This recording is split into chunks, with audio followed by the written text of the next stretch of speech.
Varahi silks వారి grand festive celebrations పొందండి 10,000 రూపాయలు ఆపై కొనుగోలుపై బంగారు నాణెం ఉచితంగా. Welcome to Suman TV. Chiranjeevi ఏ నోట విన్నా ఇప్పుడు శివశంకర వరప్రసాద్ మాటే. జనవరి 12 ప్రపంచవ్యాప్తంగా రిలీజ్ కాబోతుంది. ఆయన లుక్ చూస్తే చిరు నెక్స్ట్ లెవెల్ వింటేజ్ లుకే. రోజు రోజుకు ఒకటి చిత్ర నిర్మాణ బృందం రిలీజ్ చేస్తూ ఉంటే ఆ స్టిల్స్ చూస్తే 30 సంవత్సరాలు వెనక్కి చిరంజీవి గారు ఎలా ఉంటాడో ఇప్పుడు అలా ఉన్నాడు. నేటి హీరోలు కూడా అసూయపడేటట్టుగా ఆయన స్టిల్స్ చూస్తే, ఆయన డ్యాన్సులు చూసినా, ఆయన ఫైట్స్ చూసినా, ఆయన ఆహభావాలు చూసినా అలా కనపడతా ఉంది. మరి 71 సంవత్సరాలు వయసు 7 పొదులు దాటింది. 4.5 దశాబ్దాలుగా సినిమా ఇండస్ట్రీని మక్కుటం లేని మహారాజుగా వెళ్తున్న మాట వాస్తవమే. ఆయన చూడండి, కారు మీద ఆయన కూర్చొని కాఫీ తాగే స్టిల్ కావచ్చు, వెనక గన్మెన్స్ కావచ్చు, నయనతారతో డ్యూట్స్ కావచ్చు.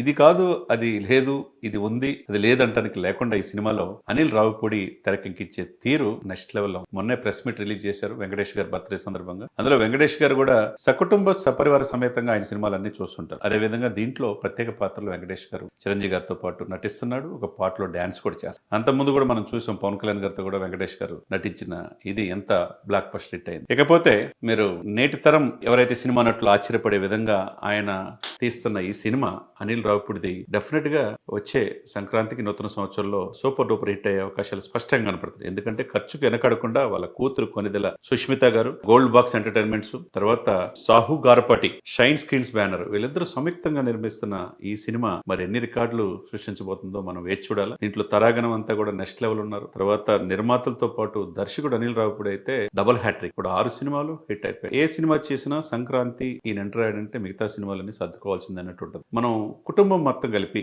మన భార్య బిడ్డలు అందరు తల్లిదండ్రులతో వెళ్ళి హ్యాపీగా సినిమా చూసే రోజులు తగ్గిపోతాయి. అటువంటిది మన నేచర్ కి తగ్గట్టుగా ఒక అభిమాని దర్శకుడు అయితే ఎలా ఉంటుందో అనిల్ రావిపూడి అంటే రోజుకి వారానికి దాదాపు ఆయన చూసే సినిమాలు 7-8 సినిమాలు చూస్తూ ఉంటాడు. చిన్నతనంలో ఆయన అనుభవాలు మనం చెప్తా ఉంటే అనిల్ రావిపూడిది చాలా ఇంట్రెస్టింగ్ ఉంది. మరి అప్పుడు ఆహభావాలు చిరంజీవి గారు ఏమాత్రం తగ్గని విధంగా ఈరోజు శివశంకర వరప్రసాద్లో చిరంజీవి గారిని చూపిస్తున్న తీరు నా భూతం నా భవిష్యత్తు. ఎందుకంటే చాలామంది చిరంజీవి గారు ఇండస్ట్రీకి అయిపోయి రాజకీయాలకు వెళ్ళిన తర్వాత మళ్ళీ రారు సినిమాలకు అనుకున్నారు. నాకు సినిమాలు వద్దని, రాజకీయాలు వద్దని సినిమాలకి పరిమితం అయిపోయి ఒకవైపు తన కుమారుడు గ్లోబల్ స్టార్గా ఎదిగి ఏ విధంగా ఆస్కార్ రేంజ్కి ఎదిగాడో రామ్ చరణ్ గారు చూస్తే అర్థమవుతుంది. ఇంకోవైపు ఇంకొక తమ్ముడు పవన్ కళ్యాణ్ గారు అయితే డిప్యూటీ చీఫ్ మినిస్టర్ ఆఫ్ ఆంధ్రప్రదేశ్గా, మరి తర్వాత ఓజీలాగా అటు సినిమాల రాజకీయాల సక్సెస్. ఇంకొక అతనేమో ఎమ్మెల్సీగా ఉన్నాడు. కొడుకేమో తన లెగసీని, తన వారసత్వాన్ని కంటిన్యూ చేస్తా నెక్స్ట్ లెవెల్లో పెద్ది మనం చూసాం. 100 మిలియన్స్ ఆ సాంగ్, చికిరి చికిరి సాంగ్ ఏ విధంగా వెళ్ళిందో చూడొచ్చు.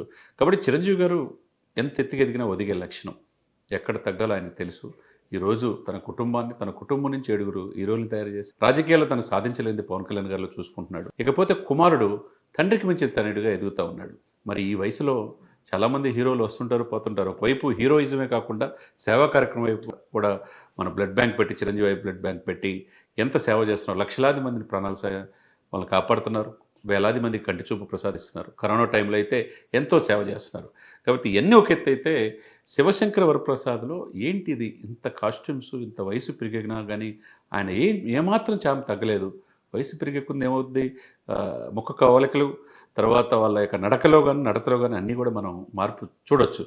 కానీ ఎక్కడ కూడా చిరంజీవి గారు అది కనపట్ల. 35 to 40 ఇయర్స్ కుర్రోళ్ళలాగా 70 సంవత్సరాల వయసులో కూడా ఆయన నటిస్తున్నాడంటే ఆయన డ్యాన్సులు, ఆయన ఆహభావాలు, ఆయన హీరోయిన్తో స్టెప్పులు ఇవన్నీ చూస్తూ ఉంటే ఇక నెక్స్ట్ కూడా ఫైట్స్ కూడా వేరే లెవెల్లో ఉంటుంది. మనం ఇంతకుముందు చూడని కథాంశం దీంట్లో ఉంటుంది, కుటుంబ విలువలు దీంట్లో ఉంటాయని చెప్పేసి సంక్రాంతికి డెఫినెట్గా ఎట్టిస్తామని చెప్పి అనిల్ రావిపూడి చెప్తున్నాడు.